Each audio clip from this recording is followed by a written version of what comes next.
Diaspora et divorce. Deux vérités que personne ne dit aux couples immigrants africains. Beaucoup de couples africains arrivent en Europe, aux États-Unis comme au Canada, mais finissent par se séparer. Non pas parce qu'ils n'ont pas d'amour, parce qu'ils ne s'aiment plus. Non, parce que personne ne leur a jamais dit ces deux vérités que je m'en vais te révéler. Bienvenue à EFATA, l'école des familles et de la réussite en diaspora. De quoi s'agit-il? La première vérité, elle est simple. Personne ne dit aux couples immigrants africains qu'une relation amoureuse ou un mariage ne fonctionne pas uniquement sur du sentiment. Le sentiment, il constitue une base, mais il ne peut pas faire évoluer une relation parce que les émotions fluctuent énormément. Ce qui fait évoluer une relation dans le temps, dans la durée, ce sont les compétences relationnelles. Communiquer bien avec son conjoint ou sa conjointe, gérer et résoudre les conflits relationnels, éduquer les enfants et écouter activement son conjoint ou sa conjointe. Voilà quelques compétences relationnelles qui permettent à un couple de tenir dans la durée. Mais malheureusement, beaucoup de couples immigrants africains ignorent cela et continuent de vouloir vivre sur les émotions, sur les sentiments. Et en ce moment, lorsque vous vous retrouvez dans la diaspora l'immigration va tester votre relation. Et lorsque vous êtes seulement sur du sentiment ou des émotions, vous ne passerez jamais le test. Parce que le test de l'immigration est rude. C'est une réelle épreuve qui va faire balancer ou contrebalancer votre relation et remettre beaucoup de choses en cause, comme la distribution des rôles dans la relation, comme la place de chacun de l'homme et de la femme dans la relation, dans le couple. Tout cela sera remis en question dans la diaspora. Et en ce moment, si c'est seulement l'émotion qui vous guide, votre relation amoureuse ou votre couple va prendre un réel coup. Mais lorsque vous avez développé les compétences relationnelles que je viens de citer, ces compétences relationnelles-là vont vous permettre de passer le cap et même de grandir ensemble en vous développant personnellement et en couple. Voici ce qui manque à beaucoup de couples immigrants africains et qui font que votre relation devient bancale et qui explique beaucoup de divorces et de séparations dans la diaspora. Avant de continuer, mettez les j'aime. Les j'aime et vos commentaires et partagez aussi partagez aussi cette vidéo.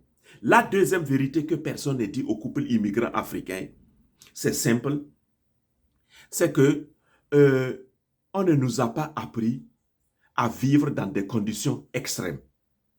Oui, on nous a appris simplement à vivre dans du confort. Bon, même pas qu'on a appris. Mais puisque dans nos pays d'origine, on a évolué dans ça, dans du confort relationnel.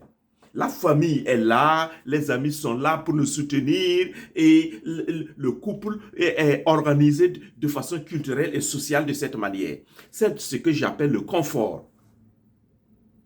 Mais lorsque vous arrivez dans la diaspora en Europe comme aux États-Unis ou au Canada, vous rencontrez des conditions extrêmes. Ces conditions extrêmes-là vont aussi mettre votre relation à rude épreuve et même vous faire perdre vos repères. Quelles sont ces conditions extrêmes-là? Il s'agit du stress. Vous en savez autant que moi. Vous allez rencontrer le stress en Europe ou aux États-Unis. Vous allez rencontrer la pression, les différentes pressions, pression financière, pression familiale, pression de l'immigration. Vous allez également rencontrer connaître de nouvelles opportunités. Et ces nouvelles opportunités-là, c'est très tentant. Oui, vous allez aussi rencontrer de nouvelles libertés, de nouvelles tentations. Et cela fait que, à un certain moment, vous avez tendance à oublier votre relation, à mettre de côté le couple et à vouloir saisir toutes les opportunités, à vouloir rentrer, être victime de différentes tentations. Et le stress aidant, la communication, l'écoute active et bien d'autres compétences relationnelles, boum, ça tombe. D'ailleurs, si vous ne les avez même pas auparavant, qu'est-ce qui va rester là? C'est simplement l'échec de votre relation. Ces conditions extrêmes-là, beaucoup ne l'ont pas expérimenté en Afrique avant d'immigrer. Et en immigrant, personne ne leur a dit cela aussi. Donc, c'est comme une surprise. C'est une situation inattendue. Et vous savez que lorsque tu fais face à des situations inattendues et qui relèvent de ces conditions extrêmes comme ça, mais tu perds toutes tes forces. Tu perds ton courage. Et qu'est-ce qui va se passer dans tout cela? C'est que vous finissez par chercher un bouc émissaire. C'est madame le problème. C'est monsieur le problème. Ce sont les enfants le problème. C'est le milieu social le problème. Ce sont les Américains le problème. Ce sont les Canadiens le problème. Ah, c'est le manque de travail qui est le problème. Mais en réalité, ce n'est rien de tout cela. Les conditions dans lesquelles vous vivez désormais sont tellement dures que vous n'avez pas d'outils pour faire face. C'est comme si vous êtes en train de traverser un marigot. Au début, il n'y a pas de vague dangereuse. La pirogue va tout doucement. Mais au milieu du marigot, les vagues se soulèvent.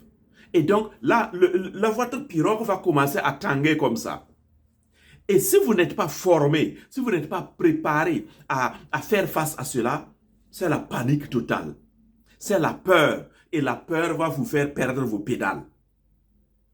C'est pourquoi, face à ces deux vérités-là, ces deux vérités, et n'est pas apprendre que la relation amoureuse n'est pas seulement du sentiment, mais surtout une compétence ou des compétences, ou n'est pas apprendre à vivre dans des conditions extrêmes que je viens d'énumérer au début, n'est pas apprendre ces deux vérités-là, il va y avoir de la difficulté sérieuse dans les couples immigrants africains. Et beaucoup de gens que j'entends ou que j'écoute dans mes programmes d'accompagnement semblent dire que le mariage ne marche pas. Le mariage n'est pas bon. Qu'il n'est pas bon de se marier en Europe, aux États-Unis, au Canada. Non, pendant ce temps, il y a des gens qui donnent de beaux témoignages d'amour, de beaux témoignages de vie de couple. C'est pourquoi la formation que j'ai lancée par rapport pour les couples immigrants africains, pour leur permettre de faire face au défi de l'immigration. Dans cette formation, j'ai fait une vidéo de plus de 30 minutes pour expliquer et donner les témoignages, le secret des couples immigrants africains qui réussissent. Comment font-ils? Il faut le savoir. Cette formation, d'ailleurs, je vais mettre le lien dans la barre de description et dans les commentaires. Vous pourrez aller jeter un coup d'œil et puis la prendre. En tout cas, je vous la recommande sérieusement. Parce que c'est une formation de plus de 6 heures de vidéo et puis 3 outils majeurs que j'ai donnés en PDF à la fin qui vous permettent de faire face au défi de l'immigration en tant que couple immigrant africain. Alors, chers amis, si tu veux aller plus loin, ou si tu sens que ton couple ou ta relation est en train de dandiner actuellement, mets en commentaire couple. Ou écris-moi dans mon WhatsApp. Mon numéro WhatsApp est dans la barre de description avec mon email. Écris couple et envoie-moi ce message et je prendrai contact avec toi et on verra comment on peut travailler ensemble pour que ta relation amoureuse ne connaisse pas le travers que beaucoup d'autres couples ont connu. Et même si tu es déjà dans ce travers, tu peux te relever. C'est de cela qu'il s'agit. Et n'oubliez pas aussi, je mettrai en bas dans les commentaires, je vais l'épingler là, mon cadeau pour toi. Les 7 clés pour promouvoir et protéger votre mariage et votre famille.